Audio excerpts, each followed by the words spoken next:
Welcome to another episode of Success with Rich. Well, today I'm going to talk about follow-up and closing.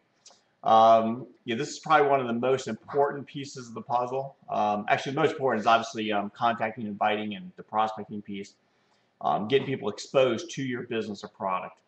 But where I think the ball gets dropped the most in our industry is the follow-up, because I think people just they don't, you might be timid, you might not, want to follow up with somebody. So they may say no, they may give you some feedback you might not be necessarily wanting to get. But the interesting thing is follow-up is key, and I have found over the years that I've had people join days, weeks, months, even years, 2, 3, 4 years after the initial exposure, because timing changes in everybody's life. It's got to be the right time in someone's life for them to be able to capitalize and take advantage of the opportunity you're going to present to them. Today they may be, all happy with their job, things may be going good. 6 months from now, that could change. So it's very important to follow up and stay in touch with your prospects. And when you're following up with, who do you follow up with? Is a big question I get a lot of times. Well, anybody you've shared your product with or your opportunity with, or your service, they need to be followed up with, because some people will get it right out of the gate and say, hey, I'm in, sign me up. But you know what? There's very few people that will do that. Okay, most people are going to want more information. You'll need to drip on them. They're going to need more likely anywhere from 5 to 7 exposures, okay, to your business, okay, or your product before they make a buying decision.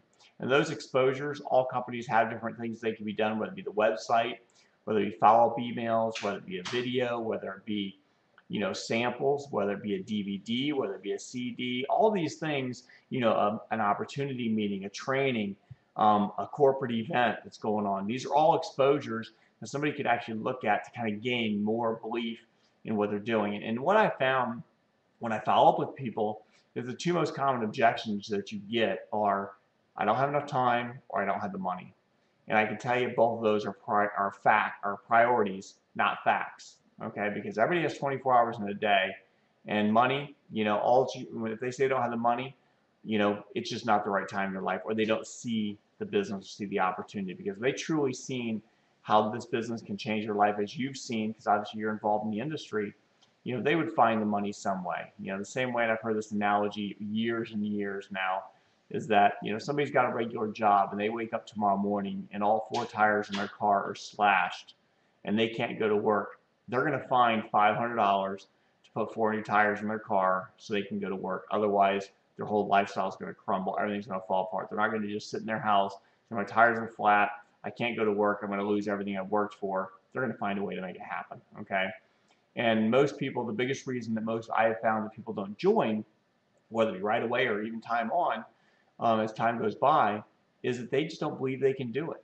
They don't believe they can have the success that they're looking for, or they're not willing to pay the price, and not necessarily financially, the price time-wise, to accomplish what they need to accomplish. And that's fine. Okay, you need people to weed themselves out. Don't try, when you're following up with somebody, don't try to talk them into the business. Okay, because if you talk them into the business and close them, so to say, you're gonna have to close them, or constantly being trying to convince them to stay in the business weeks, months down the road, because it's not going to take much for them to get out and move forwards and change directions.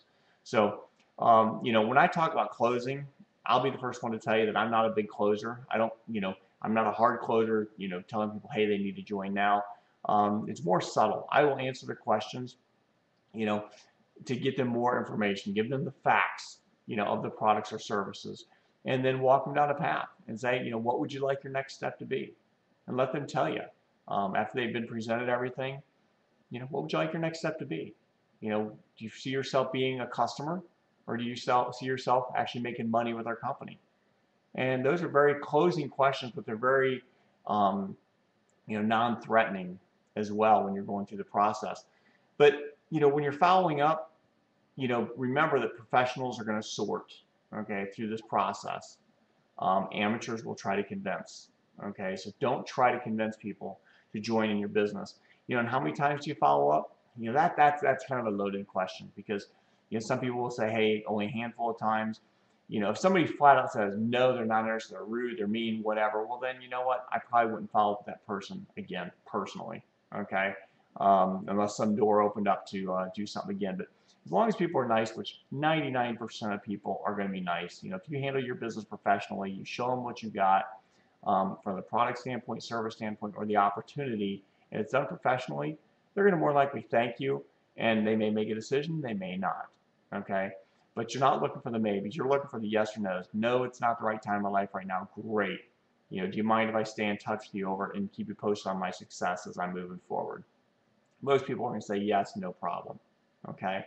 And it may be a matter of dropping them a card or just touching base with them every 90 days and just saying, hey, just wanted to touch base with you, let you know about a new product or a new opportunity, something new came about within the company you are marketing that they need to know about.